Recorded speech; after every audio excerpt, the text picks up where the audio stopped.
Hello, students. Today we are going to explore one of the most emotional and personal forms of poetry, subjective poetry. This kind of poetry opens a window into the poet's heart. It is not only about the outside world but about the world within.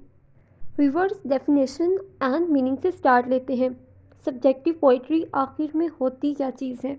Viewers, subjective poetry वो शायरी होती है जहाँ शायर poet अपने जज्बात, emotions, ख्यालात, thoughts और तजुर्बात, experiences का इजहार करता है, एक्सपोज करता है। यानी ये दिल से लिखी गई शायरी होती है।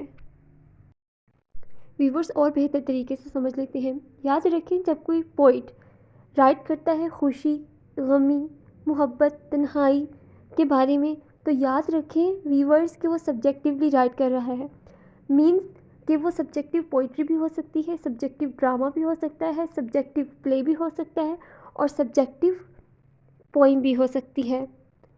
सब्जेक्टिव का मतलब क्या होता है? इन सिंपल वर्ड्स कि एक ऐसा वर्क जिसका अंदर पोइट अपनी रूह, अपनी सोल, अपनी इनर फीलिंग्स को बयान कर रहा है, दूसरों के सामने एक्सपोज कर रहा है in the form of play, drama, poetry और anything else. Okay, viewers, to understand it better, let's compare it with objective poetry. What is objective poetry? बाहर की दुनिया को एक्सप्लेन करना ऑब्जेक्टिव पोइट्री की खासियत है। इनर फीलिंग्स को नहीं, ये इनर फीलिंग्स को बयान नहीं कर सकती। इसकी एग्जांपल्स हैं हिस्ट्री और नेचर। लेकिन वहीं सब्जेक्टिव पोइट्री कहाँ से आती है? इनसाइड वर्ड से। वो वर्ड जो पोइट की हार्ट और सोल में एग्जिस्ट कर रहा होता है। Viewers, in order to have more and much understanding, let's do and explore some examples. For example, अगर कोई पोइम सिर्फ रिवर यानी दरिया की ब्यूटी को बयान करे तो वो ऑब्जेक्टिव पोइट्री होगी। Okay, and at the same time, लेकिन अगर वो दरिया से उठने वाले जज्बात यानी इमोशंस और फीलिंग्स को बयान करे तो वो क्या कहलाएगी? Viewers, our topic, which is subjective poetry.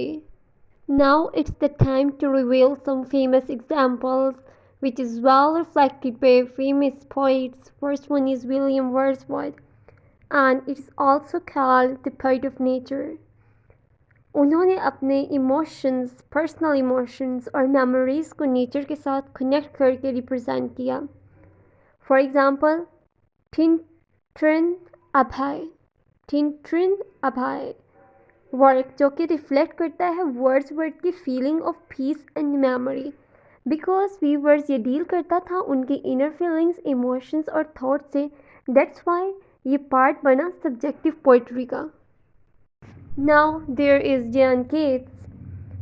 You know, many great poets are known for their subjective style, and John Keats was one of them.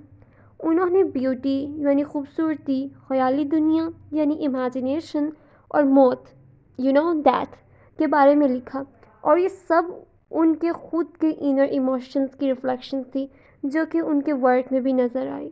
आखिर में व्यूवर्स, वर्ड्सवर्थ ने अपने जज्बात को फितरत के ज़रिए बयान किया और जॉन कीट्स ने खूबसूरती और ख्याली दुनिया का इजहार किया। ये सब सब्जेक्टिव पोइट्री की अजीम मिसालें हैं। Before we move on conclusion, it is very significant to conclude its purpose and effect. The main purpose of subjective poetry is self-expression. ये दिल से लिखी जाती है व्यूवर्स और एट द स्पॉट दिल तक पहुंचती है। ये इंसानी जज्बात को छू लेती है, इसलिए ये हमेशा दिल में रहती है।